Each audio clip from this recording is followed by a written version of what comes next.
Hay una trampa silenciosa en muchos estudiantes de secundaria. Creen que instalar más aplicaciones les va a ayudar a estudiar mejor, pero a veces ocurre justo lo contrario. El móvil se llena de iconos, recordatorios, notificaciones, calendarios, listas, tarjetas, apuntes digitales, y de repente, la herramienta que prometía orden se convierte en otra fuente de ruido. La pregunta incómoda es esta: ¿estás usando la tecnología para aprender mejor o la tecnología está ocupando el lugar del estudio real? Hoy vamos a hablar de apps para secundaria, pero no como una lista rápida de herramientas bonitas que se descargan y se olvidan a los 2 días. Vamos a mirar algo mucho más importante: cómo elegir aplicaciones que realmente sirvan para organizar tareas, preparar exámenes, crear apuntes útiles, repasar sin engañarse y evitar que el móvil se convierta en una distracción permanente.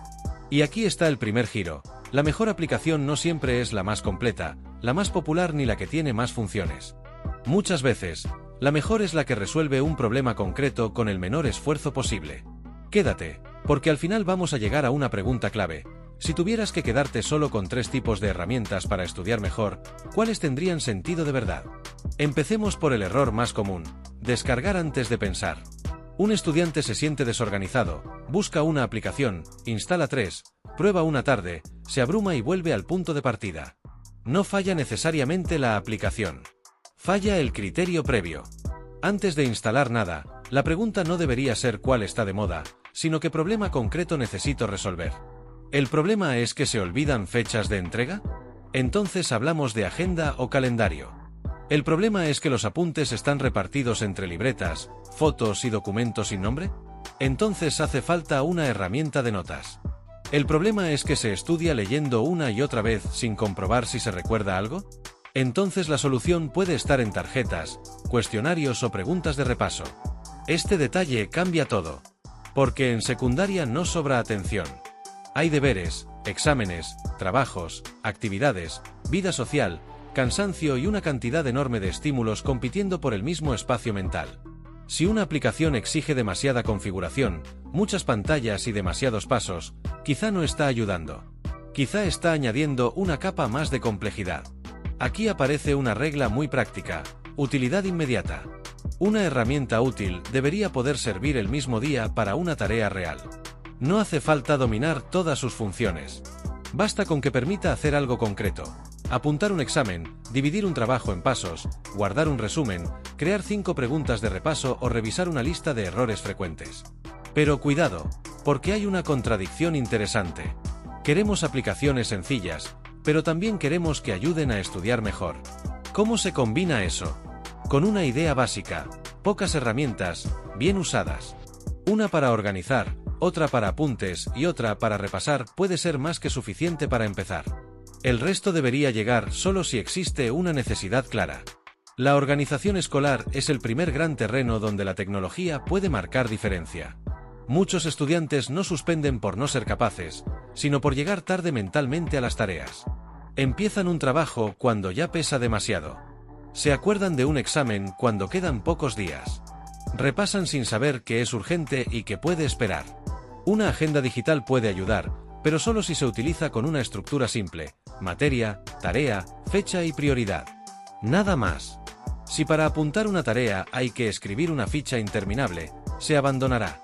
Si para revisar la semana hay que navegar por 5 pantallas, también. La organización tiene que verse de un vistazo. Y aquí se abre otro bucle importante: organizarse no es llenar un calendario. Organizarse es tomar mejores decisiones. Saber qué hacer hoy, qué puede esperar, qué conviene adelantar y qué tarea hay que dividir en partes pequeñas para que no se convierta en un monstruo. Esa diferencia entre apuntar cosas y tomar decisiones es una de las claves que muchos estudiantes no ven al principio.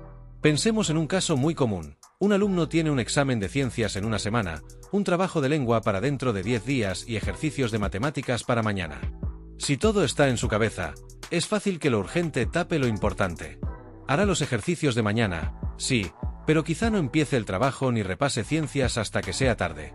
Una herramienta bien usada debería mostrarle el mapa completo, no solo el incendio del día.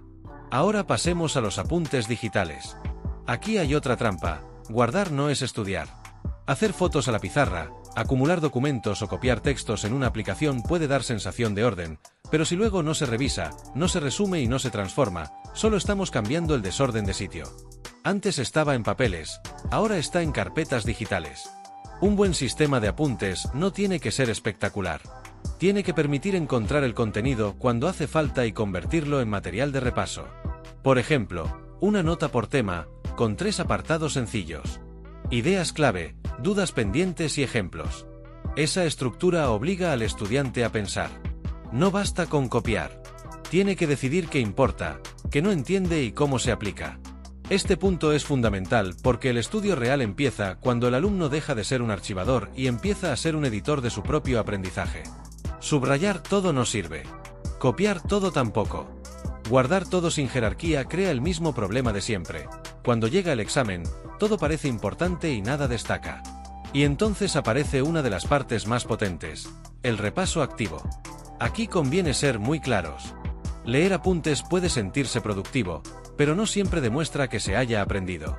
Uno puede leer una página, reconocer las frases, sentir familiaridad y pensar, esto me lo sé. Pero en el examen no basta con reconocer. Hay que recuperar, explicar, aplicar y resolver.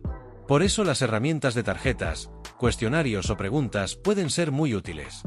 No porque tengan magia, sino porque obligan a comprobar. ¿Puedes responder sin mirar? ¿Puedes explicar la idea con tus palabras? ¿Puedes detectar en qué punto te equivocas? Esa es la diferencia entre repasar para tranquilizarse y repasar para aprender. Aquí hay otro giro importante. No todas las materias se estudian igual. Para vocabulario, fechas, definiciones o fórmulas breves, las tarjetas pueden funcionar muy bien. Para matemáticas, física, química, sintaxis o comentario de texto, hacen falta ejercicios completos. Las tarjetas pueden ayudar con la teoría, pero no sustituyen el proceso. No basta con saber una fórmula, hay que saber cuándo usarla, por qué y cómo evitar errores. Y esto nos lleva a una pregunta que incomoda: ¿cuándo una aplicación ayuda y cuándo se convierte en muleta? En matemáticas y ciencias, por ejemplo, una herramienta que muestra pasos puede ser valiosa si se usa después de intentar el problema. Pero si se consulta desde el primer minuto, el alumno quizá obtiene la respuesta sin entrenar el razonamiento. Una estrategia sencilla es el método de los 3 intentos. Primer intento, leer de nuevo el enunciado. Segundo, separar datos, pregunta y objetivo. Tercero, probar un procedimiento razonado. Solo después tiene sentido mirar una pista, una explicación o una solución guiada. Así la tecnología no reemplaza el esfuerzo, lo acompaña. En idiomas y expresión escrita pasa algo parecido. Una herramienta puede ayudar a practicar vocabulario, escuchar pronunciación, revisar errores o mejorar un borrador. Pero si el alumno permite que la aplicación piense desde el principio, aprende menos. Lo recomendable es escribir primero, equivocarse, revisar y entender el error. La corrección automática puede señalar un fallo, pero el aprendizaje aparece cuando el estudiante comprende por qué ha ocurrido. Por eso, una lista personal de errores frecuentes puede ser más útil que muchas funciones avanzadas.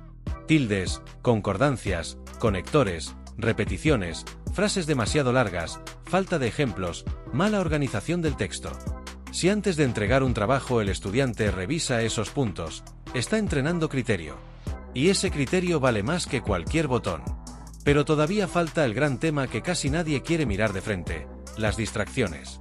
Porque una aplicación puede ser buena, el estudiante puede tener intención de estudiar, y aún así, la sesión puede romperse por una notificación, un mensaje, una red social o una consulta rápida que acaba en 20 minutos perdidos. El problema no es solo qué aplicación instalas, es en qué entorno la usas. Estudiar con el móvil abierto sin límites es como intentar leer en una habitación donde alguien interrumpe cada minuto. Puede hacerse, pero cuesta mucho más.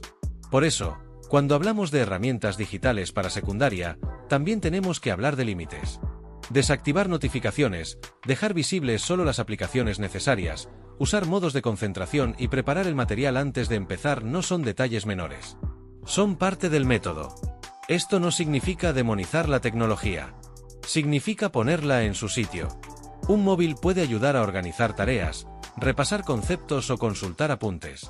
Pero también puede fragmentar la atención si todo está mezclado: estudio, entretenimiento, mensajes, vídeos, juegos y alertas. La clave está en separar momentos y usos. Ahora estudio. Luego descanso. Ahora consulto una tarea. Luego miro mensajes. Esa frontera, aunque parezca simple, protege la concentración. También hay un papel importante para familias y docentes. No se trata solo de prohibir o permitir. Se trata de acompañar el uso. Preguntar qué herramienta se está usando, para qué sirve, cómo ayuda y qué resultados se notan. Revisar juntos la semana puede ser más útil que controlar cada minuto. El objetivo no es vigilar por vigilar, sino ayudar al estudiante a ganar autonomía. Y aquí llegamos a una idea muy práctica. Una aplicación debe ganarse su sitio. Si no se usa, fuera. Si duplica otra herramienta, fuera. Si distrae más de lo que ayuda, fuera. Si requiere más energía que el problema que resuelve, fuera. La limpieza digital también forma parte del estudio. Menos iconos, menos ruido, más claridad. Entonces, ¿qué tendría sentido conservar? Pensemos en 3 grandes categorías. Primero, una herramienta de organización, calendario, agenda o lista de tareas. Segundo, una herramienta de creación y almacenamiento de apuntes, notas, documentos o esquemas. Tercero, una herramienta de repaso activo, tarjetas, cuestionarios, preguntas o ejercicios. Con eso se cubren muchas necesidades reales de secundaria sin saturar. A partir de ahí, se pueden añadir herramientas específicas solo cuando hagan falta: idiomas, matemáticas, lectura, escritura, mapas conceptuales o resolución guiada. Pero el orden importa. Primero el hábito. Después la herramienta. Si se hace al revés, la aplicación promete una rutina que todavía no existe. Y hay una pregunta que todo estudiante debería hacerse antes de instalar algo nuevo: ¿qué haré con esta aplicación mañana? No en teoría. No algún día. Mañana. Si la respuesta es concreta, puede tener sentido. Si la respuesta es vaga, probablemente será otra descarga impulsiva que terminará olvidada. Imagina que mañana el objetivo es organizar la semana. Entonces una agenda tiene sentido. Si el objetivo es preparar un examen, quizá conviene crear 10 preguntas de repaso. Si el problema es que los apuntes están desordenados, la primera tarea no es instalar 5 herramientas, sino reunir el material de una asignatura y darle una estructura clara.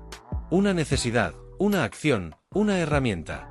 También conviene recordar algo que parece obvio, pero no lo es. Estudiar mejor no siempre significa usar más tecnología. A veces significa cerrar la pantalla, resolver ejercicios a mano, leer con calma, hacer un esquema en papel o explicar un tema en voz alta. Las buenas herramientas no eliminan esas prácticas. Las complementan. El equilibrio está en usar la tecnología para reducir fricción, recordar fechas, ordenar materiales, comprobar memoria, practicar de forma breve y revisar errores. Pero la comprensión, el esfuerzo y la constancia siguen estando en el estudiante. Ninguna aplicación sustituye eso. Y ahora viene la reflexión final. Tal vez la pregunta no sea cuáles son las mejores apps para secundaria, sino qué tipo de estudiante está ayudando a construir cada herramienta. ¿Uno más autónomo, más ordenado y más consciente de sus errores? ¿O uno más dependiente, más distraído y más acostumbrado a buscar atajos? La tecnología puede ser una aliada enorme, pero solo cuando tiene un propósito claro. Si ayuda a empezar antes, organizar mejor, repasar con más honestidad y reducir distracciones, merece un sitio. Si solo promete mucho y añade ruido, quizá lo más inteligente sea desinstalar. Si este contenido te ha ayudado, dale a me gusta y compártelo con alguien que esté estudiando, acompañando a un estudiante o intentando poner orden en la rutina escolar. Y te leo en comentarios: ¿qué te parece más difícil hoy en secundaria, elegir buenas herramientas o usarlas sin distraerse? Síguenos desde la plataforma en la que nos estés escuchando para más ideas prácticas sobre estudio, educación y aprendizaje.